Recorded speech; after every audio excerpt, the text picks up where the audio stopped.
सभ्यताओं, सिंधु घाटी सभ्यता या फिर मिस्र की सभ्यता। शहर के सारे बड़े शहर इन्हीं के किनारे उपस्थित है। दिल्ली, बनारस, लंदन से लेकर काहिरा तक। जी हाँ, सही पहचाना, वो है हम सबकी जीवनदायिनी नदी।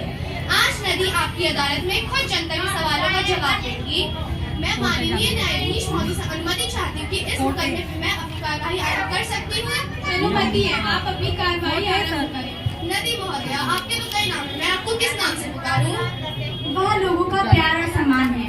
वे मुझे सम्मान देते हैं और प्यार से पुकारते हैं। आप मुझे किसी भी नाम से पुकार सकते हैं, जैसी आपकी श्रद्धा। नामों से प्रसिद्ध सरिता नदी का पहला आरोप यह है कि आप पहली जैसी निर्मल नहीं रही। इसमें मेरा कोई दोष नहीं है। मैं नदी हूँ। ये लोग केवल मुझ में गंदगी नहीं अपितु अन्य अवशेष भी बहा देते हैं। लोग नालियों का पानी और गंदगी भी मुझ में बहा देते हैं। ये सारी गंदगी और कारखानों से निकलने वाली खतरनाक रसायनों ने मेरे पानी को गंदा कर दिया है। इन लोगों को यह तो पता होना चाहिए कि यदि मैं निर्मल रहूंगी तो वहाँ भी स्वस्थ रहेंगे। अब आप बताइए, इसमें मैं क्या करूँ? चलिए मान लेते हैं, लेकिन आप बरसात के मौसम में अक्सर अपना रास्ता बदल लेती हैं, जिससे लोगों को भारी नुकसान उठाना पड़ता है। इसमें भी मेरा कोई दोष नहीं है। मैं नदी हूँ, मेरा काम है बहना। मैं पर्वतीय क्षेत्रों से निकलकर पहाड़ों से होती हुई समुद्र में समा जाती हूँ। लोगों को मेरा रास्ता पता है। मैं हमेशा उन्हीं रास्तों से बहकर अपने बच्चों की प्यास बुझाने आती हूँ।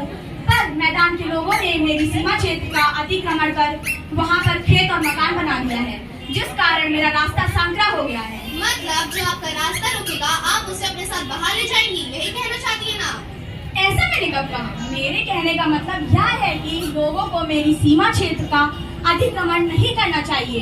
उन्हें यह समझना चाहिए कि इस कारण मेरी सीमा क्षेत्र में अवरोध उत्पन्न होगा, तो यह ना मेरे लिए हितकर होगा ना उनके लिए हितकर होगा। आपके कहने का मतलब है कि मानव को आपसे डरना चाहिए? जी नहीं, डर और सम्मान में अंतर होता है।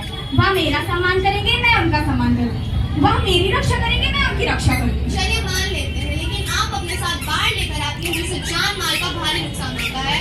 महोदया, बरसात के मौसम में मुझ में छोटी नालियाँ और हजारों नाले आकर मिल जाते हैं। वर्षा का पानी भी मुझ में ही आकर मिल जाता है, जिस कारण मेरा वेग बढ़ जाता है। पहले मैं पहाड़ों से धीरे धीरे उतरती थी, क्योंकि वहाँ पे पेड़ होते थे, झाड़ियाँ होती थी। पर अब लोगों ने वहाँ का पेड़ काट दिया है, झाड़ियों को भी साफ कर दिया है, जिस कारण मैं वहाँ से उतरती नहीं, लुढ़कती हूँ। मुझे खुद पता नहीं होता कि मैं कहाँ जाकर रुकूंगी। आप जनता के सवालों का जवाब देने बजाय उन्हें ही जिम्मेदार ठहरा रही हैं। मैं वही कह रही हूँ जो सच्चाई है। अगर पेड़ पौधे नहीं होंगे तो भूस्खलन होगा, बादल नहीं होगा तो वर्षा भी नहीं होगी, वर्षा नहीं होगी तो न मेरा अस्तित्व बचेगा न मानव का। और मानव को पेड़ काटना भी रोकना चाहिए, वरना धरती का अस्तित्व ही खतरे में पड़ जाएगा। चलिए मान लेते हैं, आप पर अगला आरोप यह है कि आप अपने साथ गंदगी और बीमारी लेकर आती हैं। जहाँ गंदगी होती है वहाँ बीमारियाँ होती हैं। अब आप बताइए, मुझे गंदा कौन करता है? मुझ में गंदगी कौन डालता है? आदमी ही मुझे गंदा करता है और मुझे को गंदा करने का आरोप लगाता है। अजीब बात है भाई। अब आपसे दर्शक कुछ सवाल पूछना चाहते हैं। सरिता जी, पिछले साल आपने हमारे गांव का बांध तोड़ दिया, जिसमें कई लोग और मवेशी बह गए। बाद में महामारी फैली, जिसमें कई लोग मारे गए। इसका जिम्मेदार आप किसे ठहराना चाहेंगे? महोदया, वह बांध कमजोर था, उसे मैंने नहीं बनाया था, उसे आपने बनाया था। अब आप बताइए, उसकी मरम्मत की जिम्मेदारी किसकी थी? उसकी मरम्मत मैं तो नहीं कर सकती ना। नहीं, आप मरम्मत क्यों करेंगी? आप तो सिर्फ तोड़ेंगी। जो कमजोर होगा वह तो टूटेगा ही। जब आपको पता है कि बरसात के मौसम में मेरा वेग नियंत्रित नहीं रहता, तो आपको उसकी जांच करनी चाहिए थी ना, उसकी मरम्मत करनी चाहिए थी। वाह, क्या बात कही है। जो कमजोर है वो टूटेगा, ये तो फिर हर क्षेत्र पर लागू होना चाहिए। जी बिल्कुल। अब आप पर अगला आरोप यह है कि आप अपने साथ कई सभ्यताओं को भी नष्ट कर दिए, जिसमें सिंधु घाटी सभ्यता भी शामिल है। महोदया, मैंने किसी सभ्यता को नष्ट नहीं किया है, बल्कि उनका विकास किया है, उनको पाला पोसा है। आज भी आप देख सकते हैं कि कई सभ्यताएं मेरे आसपास विकसित हैं और कई नगर भी मेरे आसपास ही बसे हुए हैं। तो मुझ पर आरोप लगाना मेरा धार है। आप कहना चाहती हैं कि आप बिल्कुल निर्दोष हैं? जी, मैं बिल्कुल निर्दोष हूँ।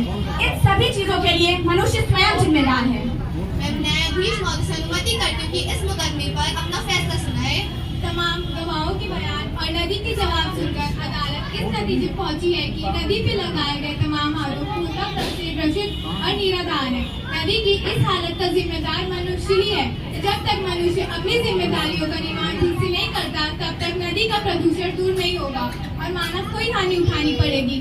अदालत नदी को इस मुकदमे से बाइज्जत बरी करती है और मानव को यह आदेश देती है कि नदी और प्रकृति से खिलवाड़ करना बंद कर दे, वरना उन्हें ही हानि उठानी पड़ेगी। धन्यवाद। इस कार्यक्रम से हमें यह सीख मिलती है कि हमें पेड़ पौधा नहीं काटना चाहिए और नदी को गंदा नहीं करना चाहिए, बल्कि हमें साथ मिलकर पेड़ पौधे लगाने चाहिए और नदी को प्रदूषित होने से रोकना चाहिए।